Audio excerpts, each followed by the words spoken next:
Düşünürəm ki, bu proses təbii ki də başda çətin olur və bunu yaşayan tək mən deyiləm, sadəcə hamı açıq danışmır. Hellolar, YouTube kanalıma xoş gəldiniz. Yenə bir həftə sonu və mən yenə qatar stansiyasındayım. Bu dəfəki istiqamətim Stuttgartdır. Bu videonu həqiqətən indiyə qədər çəkmək üçün hardasa bir 3-4 dəfə bir məkan dəyişmişəm. Bir dəfə parkda, 2 dəfə coffee shopda filan ki, mən bu mövzunu danışmaq istəyirəm. Amma yəni alınmadı və mənim indi spontan şəkildə sıfır tuşlar demiş çabasız şəkildə qatar stansiyasında video çəkməyim. İndi rahat danışa bilərəm. Demək, mən 3 aydır ki, Münhendə işləyirəm və hələ də bura alışma mərhələsindəyim. Yəni, əslində 3 ay çox qısa bir müddət deyil, amma mən hələ də yəni, bura çox da öyrəşə bilməmişəm. Açıq danışmaq lazımdırsa. Sosial mediada görürəm ki, insanlar tez-tez xaricdə yaşamağın ən əyləncəli, ən maraqlı tərəflərindən danışırlar.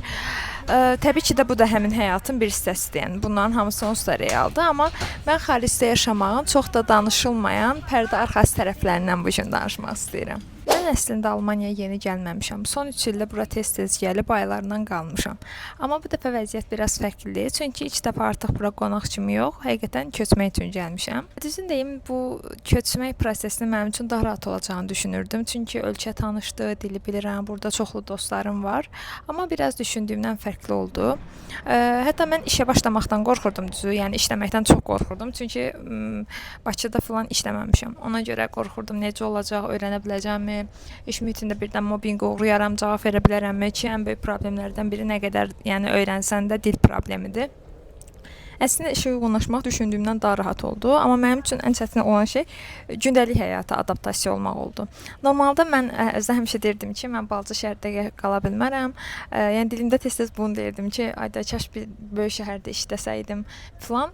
Əslində istədiyim kimi də oldu. Mən Münhen kimi böyük bir şəhərdə iş tapdım və bunların hamısı həqiqətən çox təsadüfi bir şəkildə oldu. Çünki mən balaca şəhərlərdə belə iş tapmayan adam gəldim Münhendə iş tapdım. Amma bunun da öz problemləri var. Hiss elədim ki, bura gələndən bəri Bakıdan yana çox darıxıram. Burada olan hər şeyi durub Bakı ilə müqayisə eləməyə çalışıram. Özümü biraz tək hiss eləməyə başladım. Baxıram, məsələn, ətrafda inanılmaz dərəcədə çox insan var, səs-küy var, coffee shoplar falan doludur. Amma mən o insanların yanında özümü çox tək hiss eləyirəm. Məsələn, ilk gələndə belə bir şey dedim ki, işdən evə getməyəcəm, özümlə vaxt keçirəcəm filan. Amma gördüm ki, elə eləyəndə dəhşət dərəcədə səs-küydür hər yer. İnsanlar bir-birlərindən söhbət eləyir, amma sən yəni öz doğmalarından uzaqdasan. Yəni əslində biraz naşükürlük kimi olmasın. Çünki mən həftə sonları falan öz dostlarımla, yaxınlarımla görüşə bilirəm.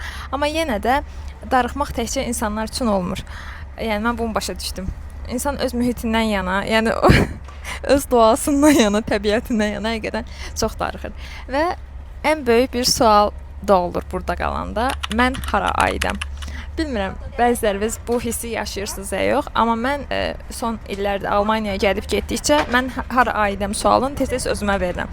Yəni bəzən fikirləşirəm ki, ayda görəsə mən Bakıya qayıtmalıyam. Çünki uyğunlaşıram, işləyirəm, yaşayıram, gəzirəm, amma niyəsə o doğmalıq hissini yaşaya bilmirəm. O doğmalıq hissini tapa bilmirəm. Sizə necədir bilmirəm, amma yəni bu arada yaza bilərsiniz bunu.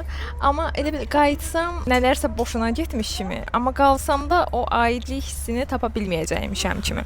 Və yaxud da əslində Bakıya da gedirsən, bir müddət qalandan sonra deyirsən ki, ayda uşaq qayıdım. Yəni bu ortada qalmaq şeyi məncə çox yorucu bir şeydir. Məncə xaricdə yaşayanların çoxunun yaşadığı, amma çox dilləndirmədiyi ən böyük məsələlərdən biri budur. Əslində belə mən çox neqativ danışmaq istəmirəm, çünki bunların hamısı zaman tələb edir.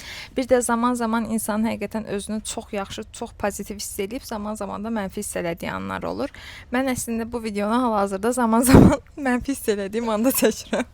Yəni, məsələn, əminəm ki, keçən həftə bu videonu çəksəydim, çox daha pozitiv danışardım. Əslində biz Azərbaycan milləti olaraq, yəni bizim ümumiyyətlə türk xalqları mentalitetində uşaqlarla valideynlər arasında həmişə daha bir güclü, yaxın bağ olub. Yəni valideynlər məsələn uşaqları çox öz gözlərindən buraxmayıblar.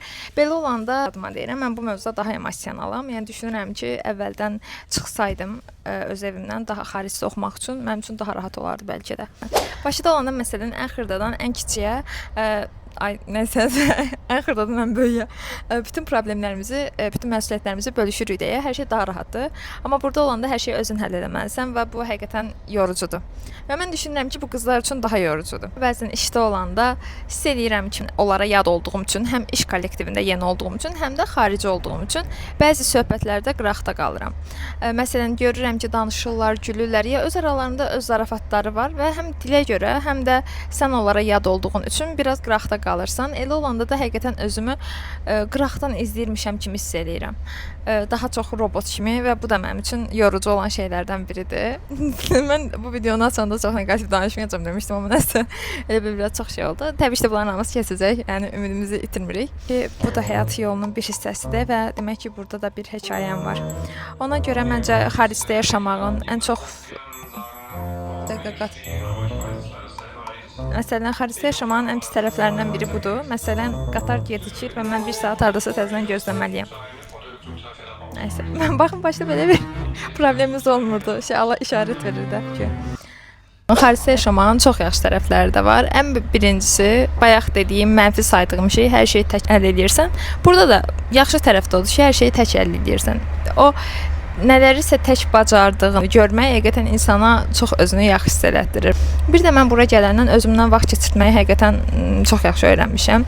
Məsələn, kitablar oxumağa, kinolara baxmağa, almanca falan mən niyəsə Bakıda vaxt tapmırdım. Amma burada olanda həm kitab oxuyuram, həm meditasiya edirəm, həm tək kinoya gedirəm xarici dildə ki, həm nəsə öyrənim, həm də özümdən vaxt keçirtmiş olum. Yazı yazıram, məsələn, bəlkə bu haqqda da video çəkərəm. İl başlayandan hər ay özümlə bağlı yazılar yazıram və hər ayki hədəflərimi yazıram. Sonra onlara baxıram, oldu mu, olmadı mı? Və bunlar həqiqətən insana özünü yaxşı hiss elətdirir.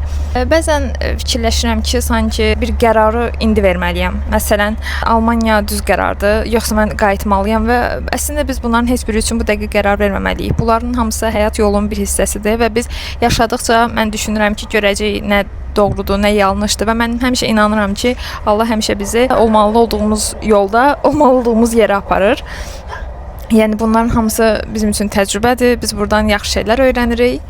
Yəni mən əslində bölüşəcəyim şeylər bu qədərdir. Ola bilər ki, siz də burada qalanda çətinlik çəkirsiniz, əziyyət çəkirsiniz, özünüzü tək hiss edirsiniz zaman-zaman. Amma bunların hamısı keçəcək. Bunların hamısı keçməyə də bilər. Bunlar keçməsə belə bunlarla başqa cür başa çıxma yolları öyrənəcəksiniz və əminəm ki, o öyrəndikləriniz də həyatınızda həmişə yaxşı bir təcrübə olaraq qalacaq. Biraz ola bilər cümləni qarışıq qurdum, amma videonu maşın təlimimdəki kurs müəlliminin sözü ilə bitirmək istəyirəm. Bakı burdadır da, qaçmır ki, istədiyiniz vaxt geri qayıda bilərsiniz. Əsas odur ki, yolun dadını çıxarın. Hələlik.